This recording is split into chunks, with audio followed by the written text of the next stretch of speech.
Shalom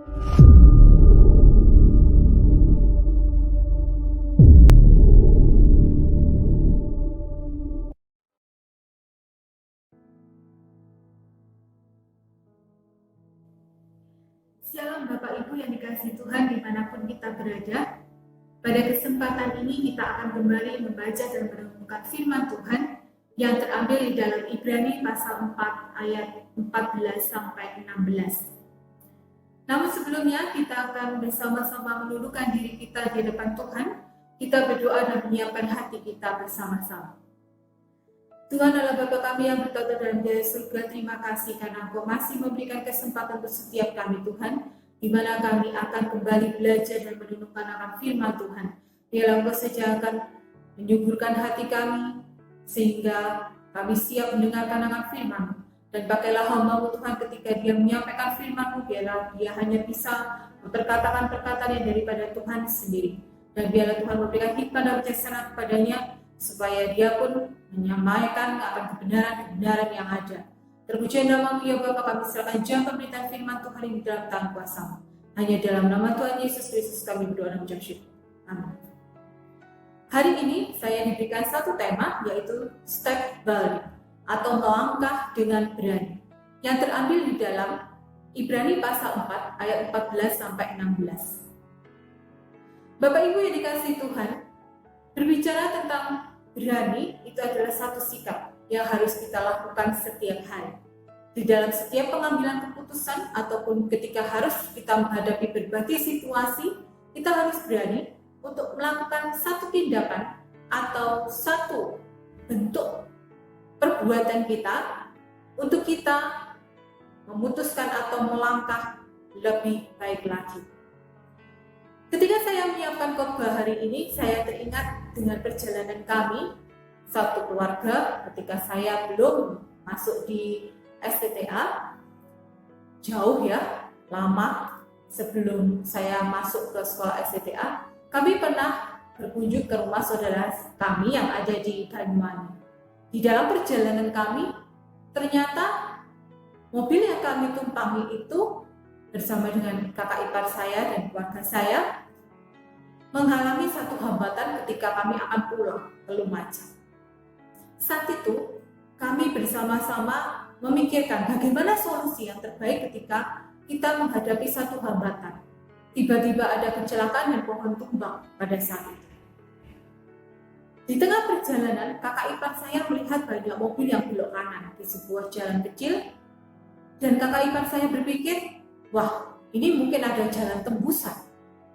Akhirnya kakak ipar saya belok ke jalan itu. Semakin lama jalan itu, kok semakin sempit dan hanya bisa dilalui dengan satu mobil saja. Banyak mobil yang sudah lewat di jalan tersebut. Ketika kami sampai di tengah perjalanan di jalan kecil itu, kami melihat, kok seperti jalan buntu, itu kata dari kakak ipar saya. Ketika kami melihat, memang seakan-akan di depan itu tidak ada jalan keluar, dan itu adalah satu jalan buntu. Karena banyak mobil yang juga ikut-ikutan jalan di tempat itu, pasti jalan itu sudah padat dan kita hanya lihat mobil-mobil berjajar, berderet, menunggu untuk jalan. Tetapi saya berpikir, kalau misalnya tidak ada jalan tembusan, pasti banyak mobil yang akan berputar kembali atau berbalik arah. Tapi pada saat itu tidak ada satupun mobil yang berbalik arah. Jadi saya percaya di depan sana, di ujung jalan yang kecil itu pasti ada jalan keluar. Sampai akhirnya saya berkata, coba aja dah ke depan. Akhirnya kakak ipar saya menyetir mobil itu ke depan. Sampai di ujung jalan ternyata ada satu belokan kecil. Kecil sekali, tidak terlihat memang kalau dari kejauhan. Dan juga sama, bisa dilewati hanya satu mobil saja.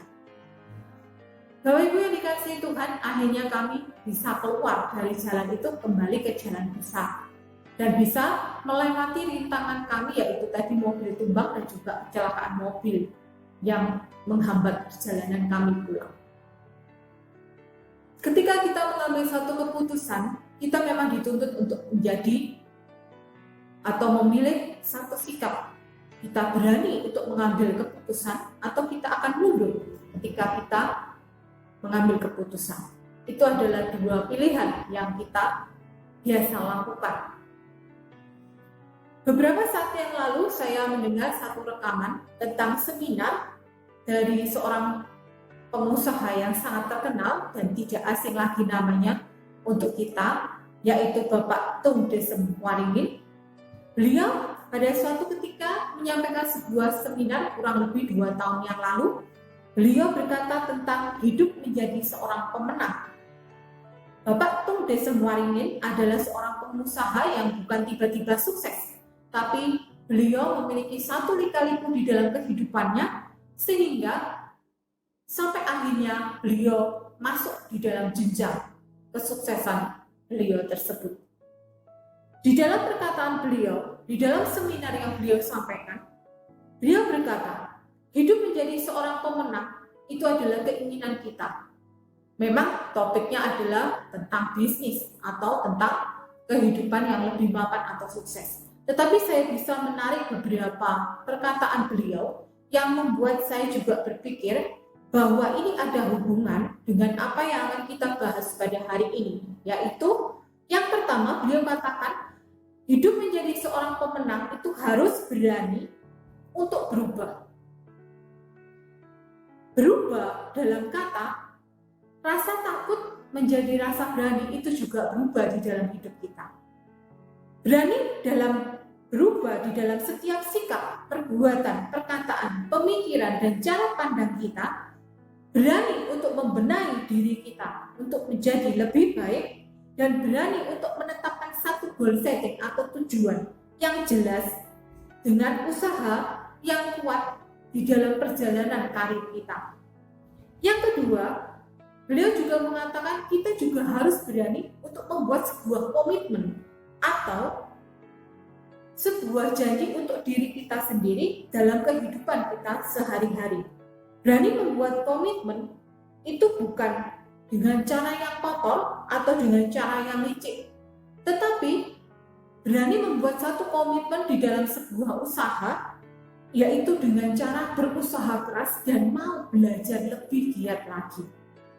Hentikan semua pemikiran yang negatif, rasa-rasa yang negatif yang menghambat seluruh kesuksesan kita, dan jadilah seorang pemenang di dalam kehidupan kita, bukan seorang pecundang.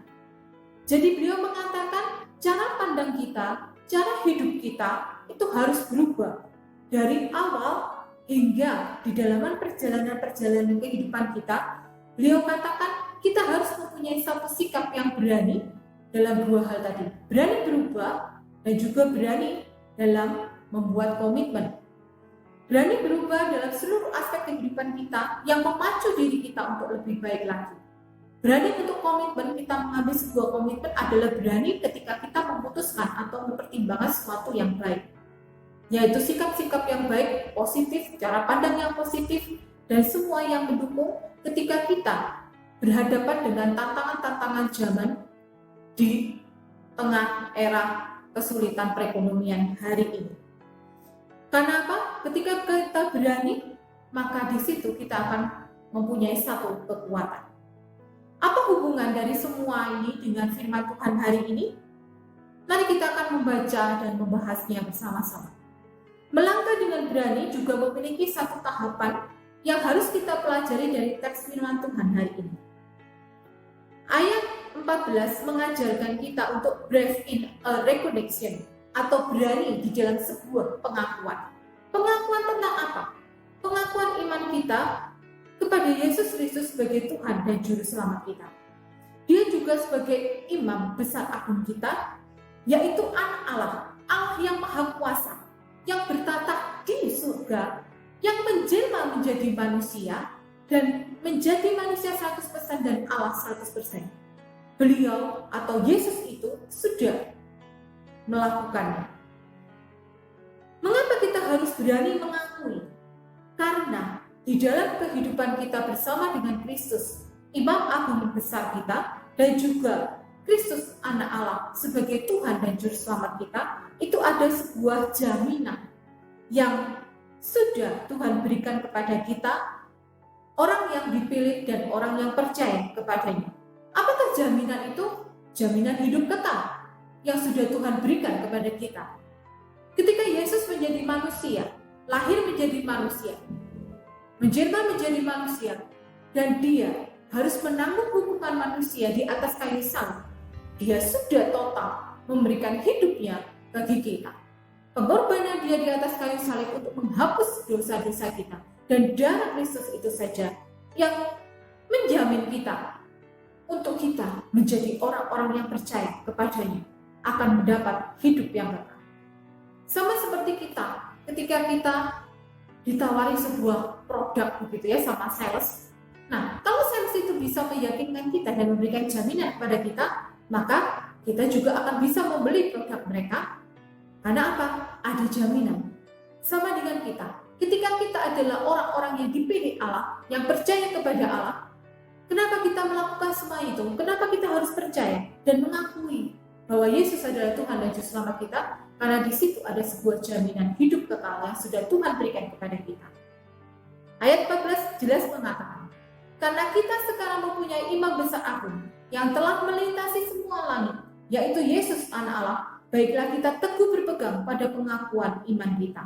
Itu yang diinginkan oleh penulis bagi setiap kita orang percaya. Ketika kita melangkah dengan berani di dalam kehidupan kita, yang pertama, kita harus breathe in a reconnection, atau berani dalam sebuah pengakuan, yaitu pengakuan kita kepada Yesus Kristus sebagai Tuhan dan Juru Selamat kita. Yang kedua, dare to be believe, berani menjadi percaya atau berani untuk percaya, yaitu ayat 15. Sebab imam besar yang kita punya bukanlah imam besar yang tidak dapat turut merasakan kelemahan-kelemahan kita. Sebaliknya, sama dengan kita, ia telah dicobai, hanya tidak berbuat dosa. Penulis ingin kita memiliki satu sikap yang berani, yaitu berani untuk percaya. Percaya, mengapa kita harus percaya kepada Yesus Anak Allah itu, atau Yesus yang adalah Allah dan Tuhan Juru Selamat kita? Karena apa? Yesus sudah pernah menjadi manusia dan juga pernah merasakan apa yang menjadi kelemahan manusia. Yesus juga pernah dicobai di padang gurun selama 40 hari. Ketika dia berpuasa, datanglah si iblis dan dia mencobai Yesus. Sehingga di dalam ayat yang ke-15, kita dituntut untuk berani di dalam sebuah pengakuan atau kepercayaan kita kepada Yesus, karena Yesus sudah mengalami apa yang kita alami. Yesus pernah dicobai tetapi dia tidak berbuat dosa, karena dia tidak berdosa. Bagaimana dengan kita? Yesus juga ingin ketika hidup kita penuh dengan tekanan, penuh dengan masalah, kita berani untuk tetap percaya kepada Tuhan. Karena Tuhan sudah menjamin kehidupan kita dan Tuhan sudah merasakan apa yang sudah kita rasakan sebagai manusia. Kelemahan-kelemahan kita Tuhan tahu. Tuhan memahami, Tuhan merasakan apa yang menjadi kesedihan kita, apa yang menjadi ketakutan kita, apa yang menjadi semua halangan di dalam kehidupan kita. Yesus pernah mengalaminya. Yesus pernah memahami situasi itu. Sehingga di ayat 15 oleh penulis, kita harus memiliki sikap berani untuk percaya. Yang ketiga, di dalam ayat 16 dikatakan, sebab itu marilah kita dengan penuh keberanian menghampiri tahta kasih karunia, supaya kita menerima rahmat dan menemukan kasih karunia untuk mendapatkan pertolongan kita pada waktunya. Berani menghampiri tahta kasih karunia Allah, itu yang diharapkan oleh penulis. Kenapa kita harus berani menghampiri tahta karunia Allah? Karena apa? Di dalam tahta kasih karunia Allah itu kita akan mendapatkan rahmat dan menemukan kasih karunia serta mendapatkan pertolongan kita pada waktunya. Janganlah kita menjauh dari Allah ketika kita ditimpa berbagai masalah di dalam kehidupan kita. Mungkin di era pandemi ini yang entah sampai kapan ini berakhir, terkadang kita merasa jenuh, kita merasa bosan, kita terkadang stres sendiri. karena memikirkan mungkin perekonomian kita, keluarga kita, dan berbagai hal tentang kesulitan-kesulitan yang kita hadapi, kita merasa frustasi dan kita merasa stres, kita tertekan. Janganlah kita semakin menjauh daripada Tuhan, tapi hendaklah kita semakin mendekatkan diri kita kepada Tuhan. Karena ketika kita menghampiri tahta kasih karunia Allah, di situ kita akan mendapatkan rahmat dan pertolongannya daripada Tuhan sendiri. Janganlah kita menjauh ketika kita memiliki satu beban yang berat dalam kehidupan kita. Ketika kita memiliki satu pergumulan dan cobaan yang berat di dalam kehidupan kita. Memang kalau kita ngomong gampang, di dalam perbuatan belum tentu gampang. Itu yang juga saya alami dan saya rasakan. Tetapi hari ini kita belajar untuk sama-sama bisa berani menghampiri tahta kasih karunia Allah untuk mendapatkan rahmat dan juga pertolongan yang daripada Tuhan tepat pada waktunya. Beranilah untuk mendekatkan diri kita kepada Allah dalam segala situasi. Berani untuk mentransformasi diri kita. Jadilah kita sebagai seorang pemenang dan bukan pecundang. Kita perbarui semua cara pandang kita dan pemikiran kita. Hapus semua hal-hal negatif yang ada di dalam pemikiran kita dan gaya hidup kita. Stop, jangan lagi berbicara tentang orang lain, menjelek-jelekan orang lain, atau kita mengambil keuntungan, kita merasa iri atau kita merasa cemburu dengan kebahagiaan orang lain, sehingga kita juga ketika melihat orang lain sukses, daripada kita iri kepada dia dan kita melakukan hal-hal untuk menjatuhkan dia atau mencemarkan dia. Stop dengan semua pemikiran hal itu. Kita berhenti. Hari ini kita menjadi orang-orang yang sudah ditransformasi oleh Allah, yaitu kita mengambil sikap untuk berani mengubah diri kita sendiri. Jangan sampai kita gagal dan menyia-nyiakan kasih karunia yang sudah Tuhan berikan dalam kehidupan kita. Melangkah dengan berani untuk kehidupan kita sebagai orang percaya, seperti yang difirmankan Tuhan hari ini, adalah dalam 3 hal. Berani dalam sebuah pengakuan kita akan iman kita kepada Yesus Kristus adalah Tuhan dan Juru Selamat kita. Yang kedua, berani untuk tetap percaya kepada Yesus Kristus adalah Tuhan dan Juru Selamat kita, karena Dia juga pernah menanggung apa yang sudah kita tanggung. Dan Dia juga pernah dicobai sama seperti kita. Dan yang ketiga, kita berani untuk menghampiri tahta kasih karunia Allah, karena disitulah kita akan mendapatkan kekuatan kita, rahmat, berkat, dan pertolongan kita tepat pada waktunya. Soli Deo Gloria, Tuhan Yesus memberkati kita semua. Amin.